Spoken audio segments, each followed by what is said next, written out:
Hello and welcome everyone to the Genesis Academy presents the Kickstart. Today we have with us Radhika Bajoria, who was selected among the LinkedIn top voices and has a following of over 1.6 lakh on LinkedIn with her content writing skills and passion. Her posts vividly cover areas such as current affairs, facts, and success stories. So without any further ado, let's get this started. So hi Radhika, I hope you are doing well. Hi, Amay. I am. I hope you're doing well in these times. Yeah, how's the COVID situation over there? Oh, it's the same as it is in India, but Maharashtra has been recording record high cases recently. But Yeah. people have been responsible lately, so it's contained. It's not as bad as it was last year, but hopefully everything will get well soon. Okay, so first of all, congratulations on being selected for the LinkedIn Top Voices. You have achieved a great milestone, reaching 1.6 lakh followers on LinkedIn. Your content is truly amazing as well.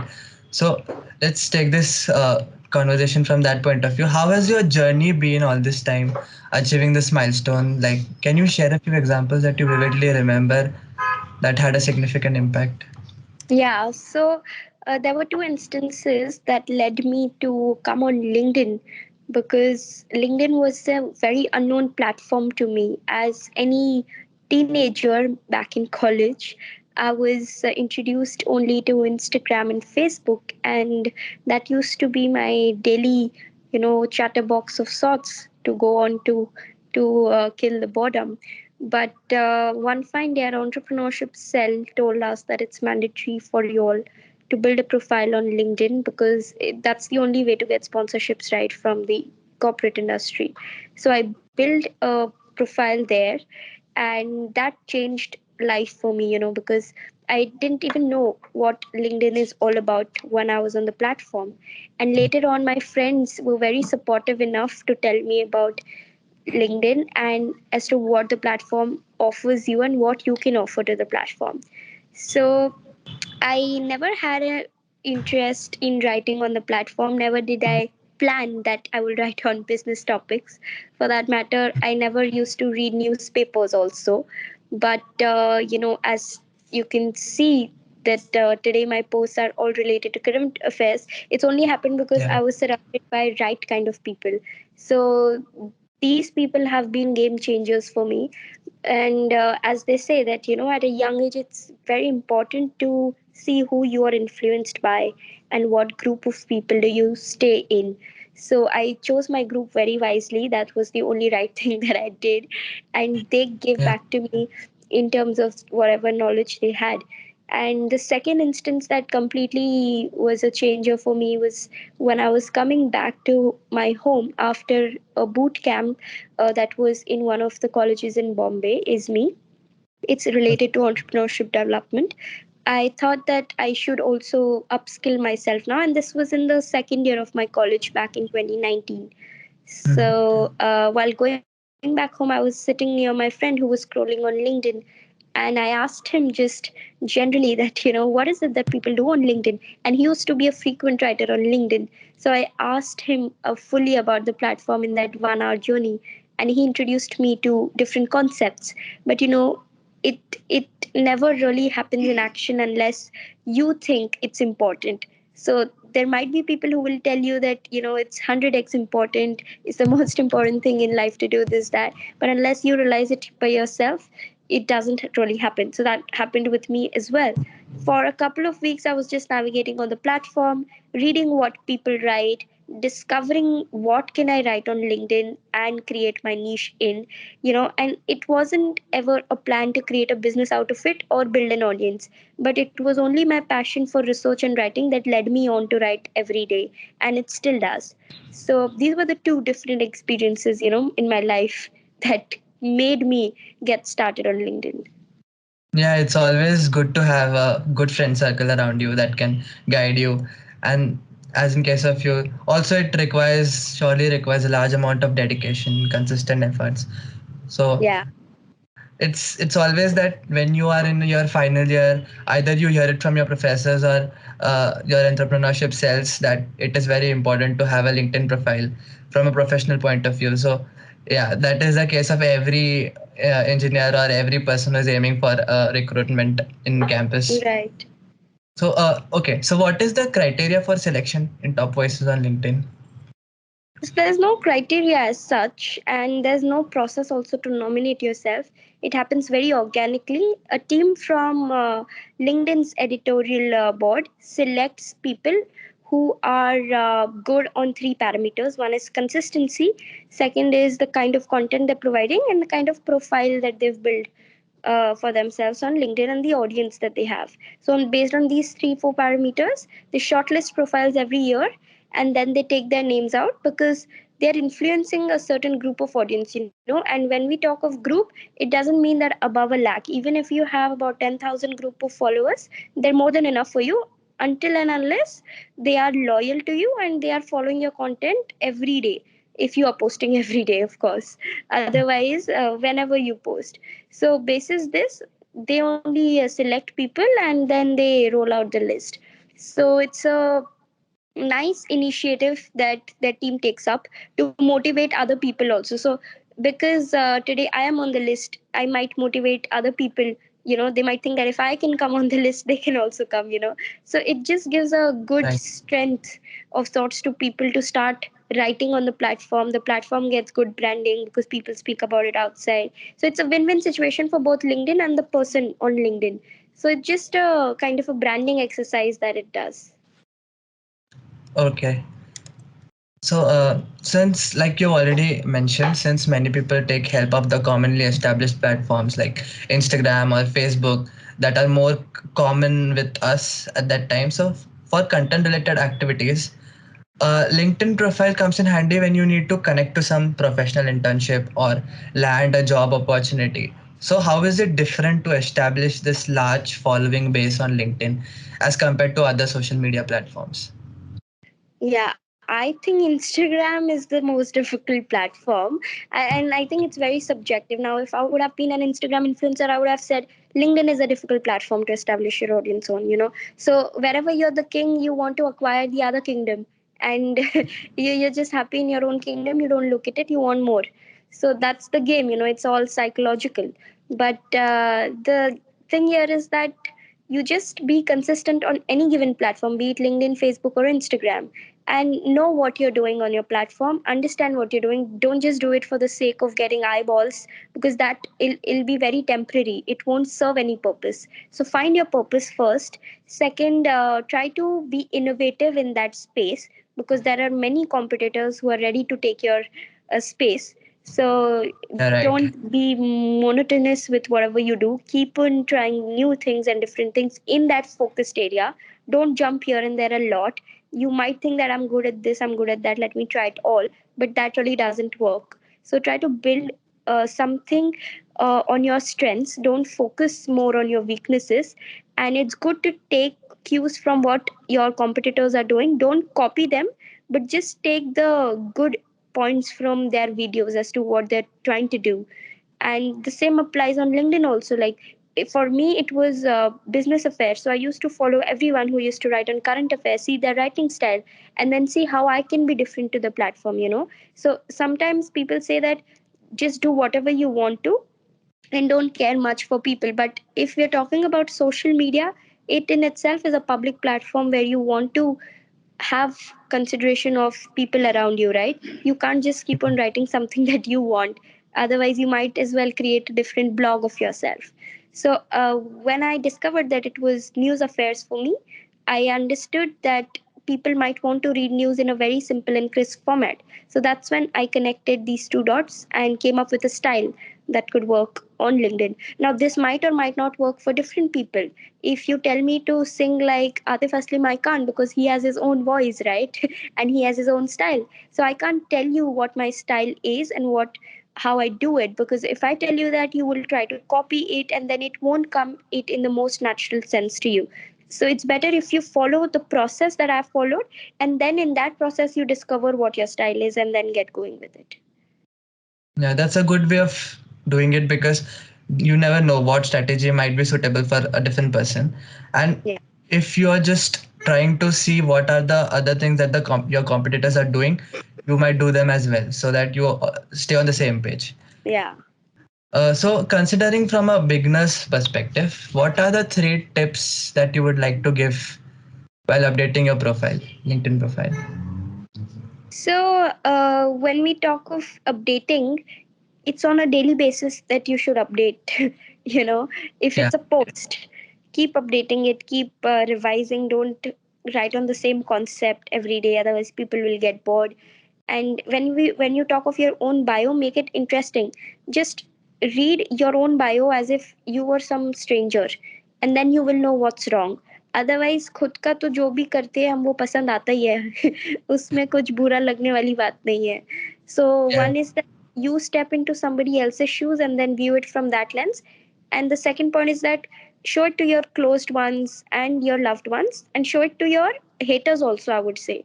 Just hear their point of view. Haters are the best critics because they tell you on your face what's wrong and what's right. And you can judge, like, when they're lying and when they're saying the truth. So you should be a good person in that way, in figuring out, like, what is it that people are trying to see on your profile. So that's it. About, I mean, just talk to more and more people.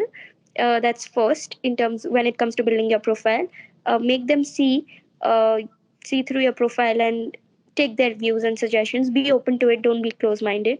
uh, Second is that whatever you've done in your life, don't take it as any less of an achievement, because others have done more bigger and better things. What you've done, feel proud in itself, because sometimes what happens is that people think that ye to kuch nahi, it's a very small thing, why to write about this on LinkedIn. But you never know what it could give you, in terms of opportunities. So even if you were a freelance writer for a short period of time at some company, mention that in your profile. Don't leave any stone unturned. you know Write everything that you've done in your work or professional life that you think personally is worthy of mentioning, not what others think. And the third and the last thing is that write it in a way that it's very short and crisp. It's not paragraphed in longer sentences, because that makes it boring. Even if you've done a lot, and if you write it in a way that in 2 3 sentence, which could have been written in just one word, it just makes easier for the reader also, and for you also to write and complete it faster. So yeah, that's the only 3 ways to do it. yeah. And if you consult with more people, you can explore all sorts of opinions that they carry, which might again help you. So Yeah. that that's a great way to learn. You mentioned that you can keep your stories and bio small to the extent possible, so that from a reader's point of view, they are not bored.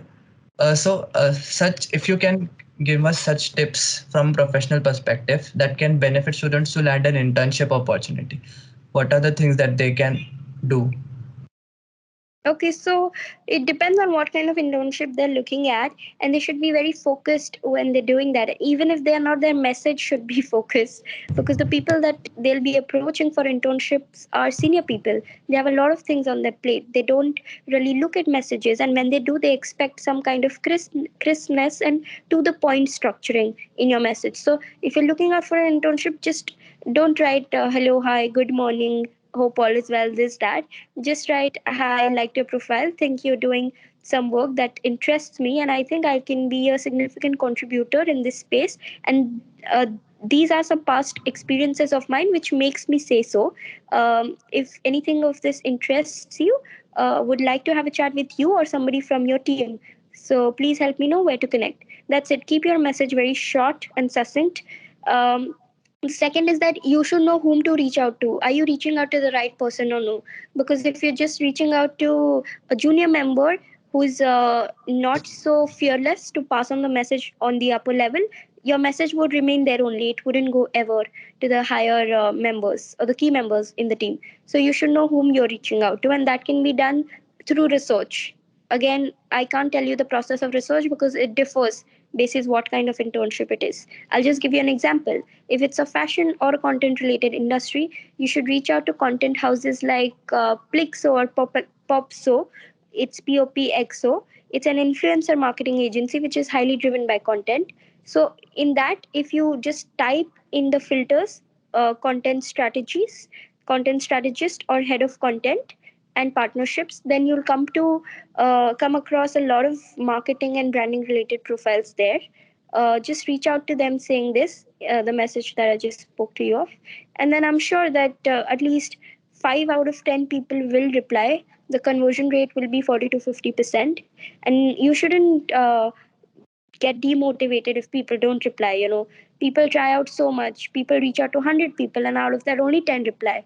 But they do reply, and out of that, one converts. So your aim is to convert one, but for that one conversion, you should, reach out to more and more people and have conversations with them. And the other way to do it is that you reach out to different people working in that industry, reach out to them as a friend, tell them to mentor you and guide you as to how they have done it, and take some learnings out of it. So these are the only two ways to do it: either you know it and then you do it, or else you first know it and then get to doing it. Okay. So we need to address the right person with Yeah. a proper message, or we can take some help from their experiences and then do it. Yeah. What are the strategies that you adapted to increase connections and followers at the initial stage, or was it coming out naturally? Yeah, so like I said, there was no plan for me to build an audience or gain traction, as people call it. My only aim was to write good content. And even if I had 100 followers or 10 likes at that point in time, my aim was that each one of the 100 followers should enjoy my content, and they shouldn't feel like they wasted their time because my post came on their feed. you know and this is just 10% of what I think. It shouldn't consume a lot of your mind space. Your mind should be active in researching about the new content that's coming up. If you feel that you've given 100%, I'm sure the audience will also like it. So that it's another ball game to think that what people will think about your content. But when you're writing your content, be 100% sure of the facts that you're writing and the topic that you've chosen. Don't be half-hearted, or don't be in a confused state of mind while choosing anything or researching about it, because then at the end the results won't be good. So that's the only way that I did it, and it's quite naturally. I know people use inorganic ways also to grow. Okay. Yeah, but you must be going through some process of getting feedback from others, or uh, practicing some skills that might show a significant increase in the followers, or something that people are liking. So you must be drifting your attention towards it. So was there such a thing in your No, case? it doesn't drift my attention, but it catches my attention, and that's for good, because feedbacks are never positive or negative, I feel, but they are constructive. So whatever comes, I take it in stride, and I'm sure that people on LinkedIn are very sophisticated. If they have a point, only then will they write. They won't write anything for the sake of it. So even if somebody says something, I take it into consideration and give it some time to think over it. I sleep over it, and I think that there's a reason why this person has said it. I try to get into the minds and then try to analyze why they've said it, a particular thing. And touch wood, I've never got any negative remarks as such, or any condescending uh, tags, uh, Mhm. as people get trolled on Instagram. But in that sense, LinkedIn is a very safe space for content creators. There's no Yeah. bullshit around. And yeah, whatever people have been very kind to me in terms of messaging me personally also, if they spot any mistake in my post in terms of spelling or sometimes in terms of facts, and I take it very positively and thank them, for pointing it out. So yeah, it's always been a good ride in that sense. Yeah, but that's a very good message that you just gave. That just keep focusing on your next content instead of doing it, which Yeah. allows you to move on, think how you can improve it further. You also do you also do brand collaborations on LinkedIn? So Yeah, I am open to doing that, and it depends on what brand is it, what purpose it's trying to solve by posting on LinkedIn through somebody else's platform. And once I get to understand both of these aspects, then I am open to exploring any opportunity. I never say no to anything, anyways, in my life until I understand it fully. So, yeah, that's the aim. I do explore some kind of collaborations. yeah, but is there some criteria that you decide which brand you should collaborate with? Yeah, like I said, it's not sector specific, it's sector agnostic, and my only criteria is that is it serving the purpose that I believe in. It's I think if there's some brand which is trying to promote cigarettes, for example, and if I don't smoke, I won't promote that brand. It's just an example that I'm giving you. It's very raw example. So in that sense, there are many brands, many startups that are coming up. And if I don't understand about some fintech space, for example, or some crypto startup that they're trying to promote, so I won't go ahead with it, right? But if I am understanding that fintech product and if I am using it personally, then I don't mind talking about it. So it works that way. Okay, so the brands that have not caught your attention or which doesn't bother you, you don't set up with them.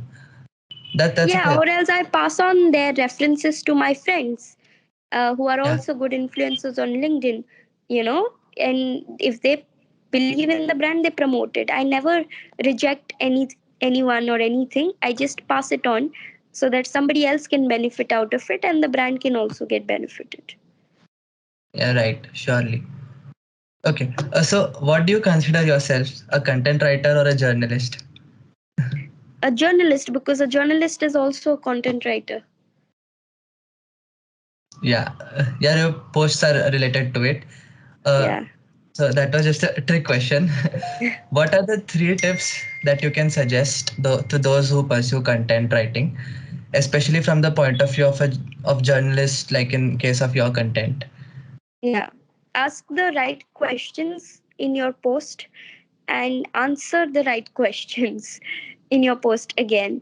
So that question and answering can only come when you read and research a lot. So the third tip would be that read a lot and simultaneously write also to assimilate what you've read. Yeah. So as you're working in a law firm, what are the things that you learn there, and is there or you also get some assistance out of it in the content that you write on LinkedIn? No, so many people have asked me this question that do you write on LinkedIn because others tell it to you or because it's a business or because you're working in a certain firm? It's none of that. It's purely because of my passion that I do it. My posts, my content, everything that I do, it's out of my own interest and not because somebody else has told me to do it or I'm bound by some rules or responsibilities to write. Nothing like that. It's purely driven by my individual passion. That's great. That's great. Really great.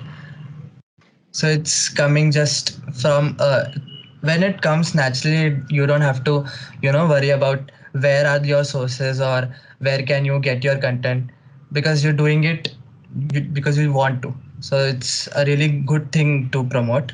Yeah. So how do you manage your time as you're working in a law firm or also creating great content on LinkedIn? So it's really simple. If you arrange it in your mind that you have to do XYZ things at particular time, it happens, and it takes about 2 to 3 weeks to get into that cycle. Of course, when I Yeah. started out initially, I didn't have that consistency, but since I tried doing it every day, it came into my habit and habitual cycle. So I've been doing it almost on an alternate day basis or everyday basis. So what I do is that I read newspapers every day in the morning as a ritual, and I start my day with it. Before getting onto any work, I read newspapers, and then after that, in the end, by 7:30 when the office work gets done, I go back to that newspapers, think about the topics that I read in the morning, and then research about it again in the evening if there's some action happened around that topic on the internet. And then I see if there's something up, then I read more about it. I go into the past of it. I research more about the industry that it concerns, and then I make my post in about an hour or so after the office. So I usually don't take a break because for me, work is not like work. Work is more of life and enjoyment only. So if you ask me that how do you spare time for your other activities, this that, it's nothing separate for me. It's all one. So I don't have to make time separately for doing this. It's just a part of my life and work. Yeah, yeah, but you must be having some hobbies that you carry out along with your work. So Yeah, that must be helpful in ensuring good mental health whenever you're dealing in some pressurized situation, or uh, so basically you can continue it until it doesn't hamper your productivity. So just yeah. related to it, can you recommend any movie or web series or books that you found informative that help you to ease away your mental health, to ease away your pressure? Yeah, yeah. I find Scam 1992 quite inspiring. Yeah, it's although, my favorite as well. yeah, although it is done by wrong tricks of the trade. I mean, Harshad Mehta didn't follow the rules, but Yeah, leaders are rule breakers. They bring history, they create history, they change the rules, and that's how SEBI also came into picture. In 1992. yeah, So I like him. I like his leadership style, and whenever I don't feel motivating enough, I watch him, and then I see there's so much to look for and look into in the world. So yeah, that's what I go back to. And LinkedIn is also one of my happy places. Whenever I feel that I'm getting bored or there's nothing much to do, I go on LinkedIn and then I see so many people doing so many different things. So many innovations are coming our way. And then it makes me very excited to then talk to those founders and then connect with them to learn more about what they're doing. And then when you speak to people, you feel so excited and energetic that you also feel like doing something that you're good at. So yeah, that's how I just spend most of my weekends and after working hours. yeah. It's a great way to connect to people, to know uh, that you are not alone. Yeah. As this is the last segment of our podcast, we try to keep it very unique. And this is a question that we ask to every guest. So, what is your take on lifelong learning? Oh, lifelong learning, it should be perpetual, and that's why it's called lifelong. It shouldn't ever Yeah. stop. Okay. So, thank you, Radhika, for your precious time and interest. It was really helpful, and this conversation was really great. We hope that we'll have such conversations again in the future. So, Yes. thank you for Thank this wonderful you for interaction. Yeah. me. And it's not only my time which is precious, time in general is precious. So thanks to you also for your time. And it was lovely chatting with you. Good questions. Enjoyed speaking. Yeah. Thank you.